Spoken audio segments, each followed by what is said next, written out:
Good evening, everyone. Tonight's topic is about Kamala Harris, Black authenticity, and political consistency. Kamala Harris, as you may know, is running for president in 2020, and she is looking to gain support from the electorate, especially blacks and people of color. I want to play a clip that I use from David Dole's The Rational National. It's a YouTube show that covers political topics and news from a left viewpoint. It's fantastically organized, accessible, and insightful. David Dole, the host, is also humorous, well-spoken, and knowledgeable. So the credit for this clip goes to him. If you guys have time, please check out his YouTube channel. Let me ask you about Senator Kamala Harris and some comments and plans she put forward today. She is proposing a $100 billion plan to help African-American homeowners. It would provide grants of up to $25,000 to help cover down payments and closing costs for homeowners in red-line communities. It would better enforce anti-discrimination laws. It would increase funding for a program that helps first-time home buyers. Her goal is to close the U.S. racial wealth gap.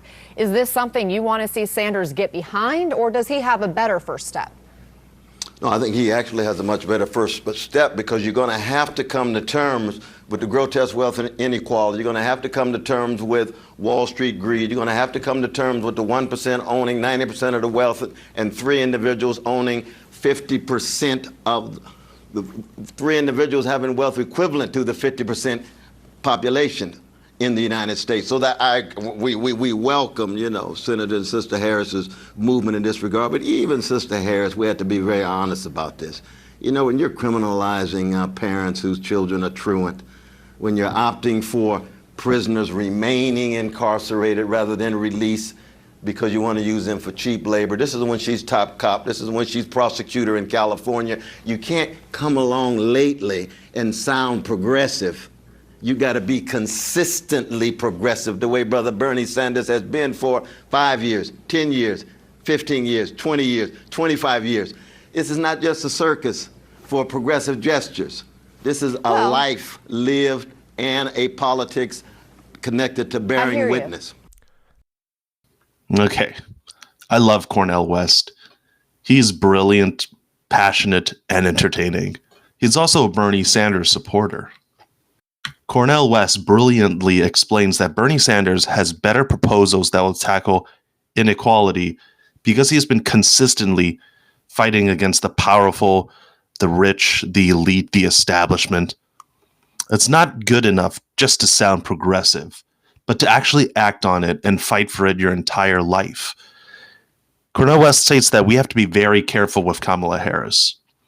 You can't be progressive during the moment. It has to be ingrained in your morals and actions.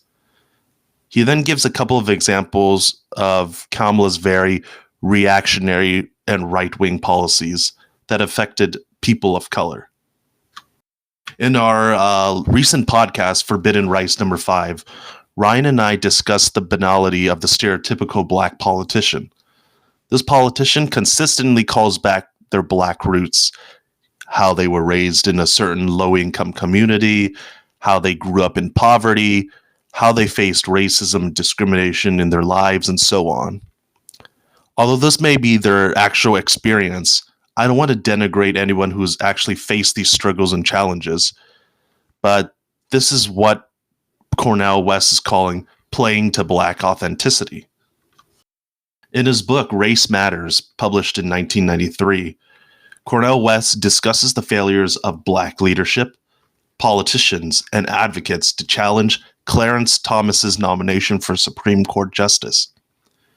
He first describes his notion of black authenticity as, at a minimum, suffering from white supremacist abuse and being part of the movement that fought against that. So since anyone that is black or looks black can be subject to such abuse, there's an inherent interest to fight against this abuse. However, everyone's definition of interest is varied. People also have different motivations and goals, and have different understandings of how these motivations and goals affect other individuals or other communities around them. So therefore, any claim to Black authenticity beyond any claim to being a potential victim of abuse or being part of a culture that fights discrimination and racism needs to be examined and questioned. So let me just say that again. Therefore, any claim to Black authenticity beyond any claim to being a potential victim of abuse or being part of a culture that fights discrimination and racism needs to be examined and questioned. Claims on Black authenticity can be so dangerous because it reveals a person's true motivations, goals, and policies behind the cloak of racial consensus, behind a supposed true and authentic experience. In short, Cornel West says, Blackness is a political and ethical construct. How you utilize this notion of Blackness is really based on your definition of interest. So again, this must be examined.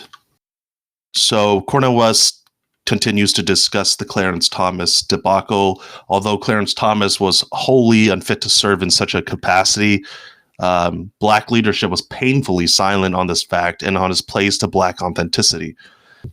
Clarence Thomas was from the Jim Crow South. He tried to advance professionally. He was the son of a sharecropper, and obviously Clarence Thomas was Black. Even though Clarence Thomas had supported conservative Republican policies that damaged the American working class, especially Black folk, and had personal issues that made him morally unfit for the job, people only questioned his identity of Blackness. If he was Black enough, if he was a good role model, all this was based on his racial identity. What we're seeing currently is Kamala imitating the same old particular behavior. She's claiming Blackness without the consistent record of policies, actions, and beliefs that have fought against the powerful, that has fought against racism and the like. Now, many months ago, Kamala Harris appeared on The Breakfast Club, which is a popular radio show that is targeted towards the Black community. In it, she claimed to smoke marijuana while listening to Snoop Dogg. In the debates, Kamala claimed that she was part of the second generation that was bused in order to desegregate schools. And she also claimed that there were moments in her life as a kid where she could not go outside and play simply because she was Black. She couldn't play with other children because of her race. Now, I don't want to denigrate any of her experiences, but we have to look at her motivations. We have to look into her record. I mean, she's running for president after all. Now, Kamala Harris's record is wholly inconsistent with the idea of a progressive prosecutor. Kamala Harris has always claimed to be a progressive prosecutor. That's what she's marketing herself as.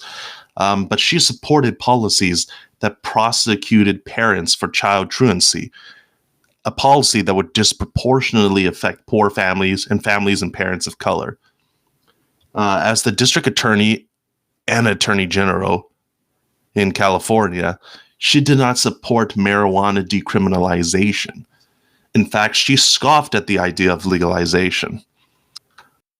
In The Breakfast Club, Kamala supported the idea of taking off marijuana off Schedule 1 of the federal list of prohibited substances, but it was only to study the effects of it. This is super ironic because as Attorney General, as District Attorney in San Francisco, she locked up individuals who possessed marijuana. How inconsistent is that? On one hand, you're going on the radio show saying that you're progressive, you're fancying the idea of taking off Schedule 1, but in your actual professional life, you were locking up people because they had marijuana on them. As an attorney general, she did not support legislation that would ask her department to independently investigate fatal police shootings. She also did not support legislation that would have regulated the use of police body-worn cameras. She claims to be a progressive prosecutor. These two pieces of legislation would be great. There would actually be some accountability in police use of force. We're living in a time where there's a lot of controversy surrounding police use of force, particularly against people of color. Now, she also failed to prosecute Steve Mnuchin. one of the chief architects of the 2008 financial meltdown. He is now Trump's Secretary of the Treasury. So, that's unbelievable, man. Someone who took part in one of the worst financial collapses in American history since the Great Depression, and you're not going to prosecute him? And apparently she took campaign contributions from him in 2011. So you have to take a look at if there was a conflict of interest. So just unbelievable, man. Kamala Harris plays to the notion of Black authenticity, but her record says something completely different. How do you claim to be a progressive prosecutor while being at the helm of a racist criminal justice system that disproportionately affects people of color and the poor? She is claiming the identity of Black in order to cover up her terrible record. When people flex their identities, we must always investigate and look into their We must look into their motivations, just as Cornel West discussed in his book. Kamala Harris's past was not friendly towards people of color. As I said earlier, she supported policies that affected Black and brown folks heavily. This latest attempt to sway the Black community to vote for her should be taken with a grain of salt. Voters should know that Kamala was no progressive prosecutor as she has claimed, but an opportunist who only acts progressive if it benefits her professional career. So during this election, we need to examine people's records, and you'll see that Bernie Sanders has a long history of fighting for workers, fighting for marginalized people, fighting for the gay community, people of color, and so on.